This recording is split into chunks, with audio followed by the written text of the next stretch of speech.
Among all Genshin Impact characters comparisons, Yelan vs Xingqiu is one of the most debated ones. The consensus seems to be that as a baseline, Xingqiu is the more consistent and self-sufficient character, as he provides superior elemental application compared to her and is also more complete kit-wise thanks to his defensive utility. In this video I'll go deeper on this topic, to see which character is better at what and when. Spoiler alert! There will be no boring just use both answer here. Buckle up! Something important to remember about these two characters is that they're fundamentally quite similar, but with a few kit differences that might make their singular case better in certain situations. This statement begs the question, why would they use just one of them if they can be so powerful together? Which is easily answered by the fact that strong off-field hydro application is such a contested and strong archetype that you will probably find more than a couple great team builds with just one between Xingqiu and Yelan. From an offensive standpoint, the only thing Xingqiu provides that is noticeably superior to Yelan's is his application, but the exact positive impact of this needs to be contextualized. Not every team needs all the application Xingqiu provides at Constellation 6, which is why he's perfectly usable at lower Constellation levels too. The Constellation 6 is generally great for the quality of life it provides, because the extra application means you can play more mindlessly and still have the right auras on the right opponents. This is the case for vaporized teams with huge pyro application. Think of Hu Tao. Hu Tao is a character that puts huge stress on hydro application, as between her charge attack, normal attacks and Blood Blossom procs, she'll apply more than 1 gauge of pyro per second on average. To contextualize it, a character like Yelan, who is sort of relative to Constellation 0 Xingqiu in terms of application, has more issues keeping the hydro aura on opponents, especially in AoE scenarios, which favor Xingqiu since his Sword Circle applies hydro in small AoE range, helping you to wash out any leftover of pyro application Hu Tao's charge attacks might cause. Thanks to this, Xingqiu is widely seen as the go-to option for characters like Xiangling and Hu Tao. Other teams that somewhat profit from high hydro application sources are bloom-based teams, but in that case it's more vague. The only scenarios where just one hydro applier is used on those teams, it's when the plan is to make a Quickbloom composition. Quickbloom's main reason for existing is magnifying the main carry's damage output, while retaining an acceptable number of blooms if compared to double hydro.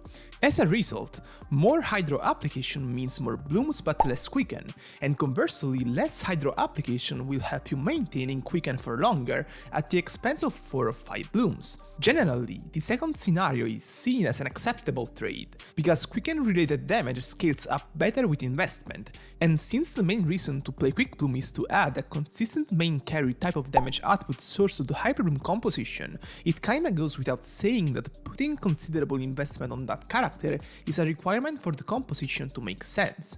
Regarding Yelan's advantages, there isn't a significant gap between her and Xingqiu in terms of their own damage output. While Yelan is geared to do more damage through superior multipliers, Xingqiu evens things out by reducing opponents' resistance to Hydra at Constellation 2.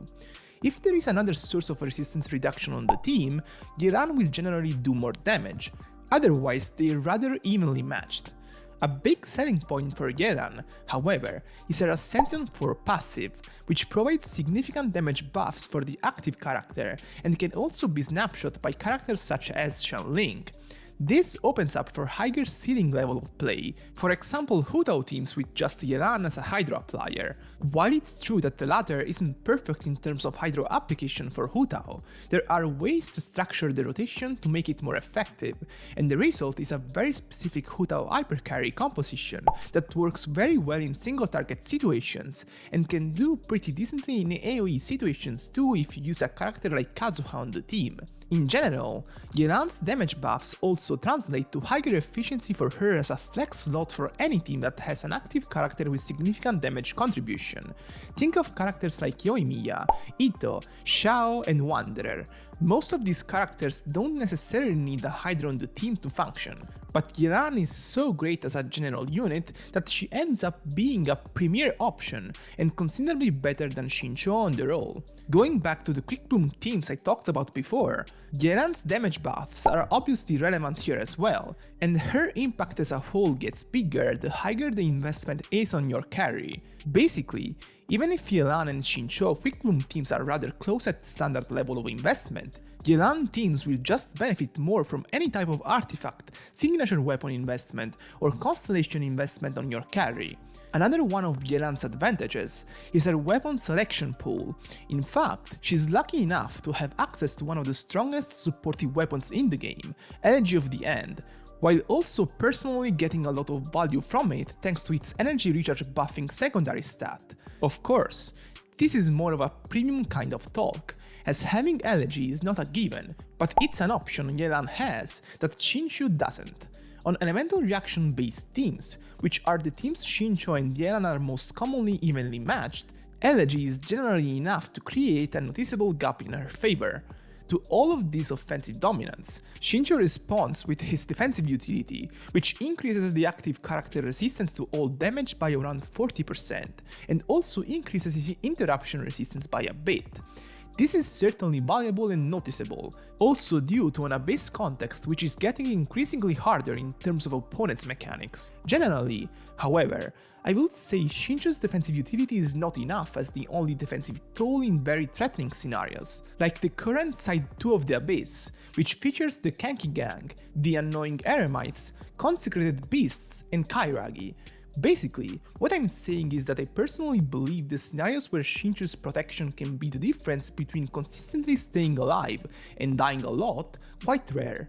The more common scenario for Xingqiu is him being paired to other defensive units on the same tier, like Cookie or Beidou, to cumulatively form a rather sturdy shield for your characters. Which, while valuable, it kind of highlights the fact Xingqiu can't be a self-sufficient defensive unit. All in all, at Constellation 0, I think Xingqiu can be the more consistent option, while Yelan generally opens up for the higher damage ceiling opportunities on almost every team where either of them can fit in, which, by the way, can even beat the double Hydro variants of the teams in terms of damage in some cases, even for units like Hu Tao. Now, since I wanted to round out the topic of this video, I decided to include some Yelan's constellations in the analysis, specifically up to her Constellation 2. Again, just like with Elegy, I'm talking about something that requires extra investment on your Yelan compared to Xingqiu, but since it's something Yelan potentially has access to regardless of how you look at it, it also works to her advantage. The Constellation 1 adds an additional elemental skill to Yelan's kit, which lowers her energy recharge requirements considerably, something extremely desirable in solo Hydro situations, and also adds more front load to her kit and to the team rotation as a whole. The Constellation 2 is more significant, as it adds an extra throw to Yelan's elemental burst every time one of its waves gets triggered. This makes Yelan's application stronger, but not quite as strong as Xingqiu at Constellation 6, which is actually optimal since it makes her fit better with the likes of Hu Tao and Xiangling, while still allowing her Quickbloom teams to not succumb to a Hyperbloom dominated nature. At this point, Yelan is just much stronger than Xingqiu offensively on every team, as the gap in terms of both damage calculation and real in-game play alike between them becomes very glaring. As a final note, I want to emphasize that even though the narrative of this video is in Yelan's favor, my intent is not to say that she is decisively better than Xingqiu, as he has a very respectable comfort advantage going for him, so if that factor makes you prefer him over her, that's totally fine. My intent was more so to dispel the notion that offensively they're evenly matched if Yelan is at Constellation 0, and also to dispel the general overrating of Xingqiu's application-related advantages. I'm done for today. As always, if you enjoyed the video, make sure to leave a thumbs up and subscribe. See you next time!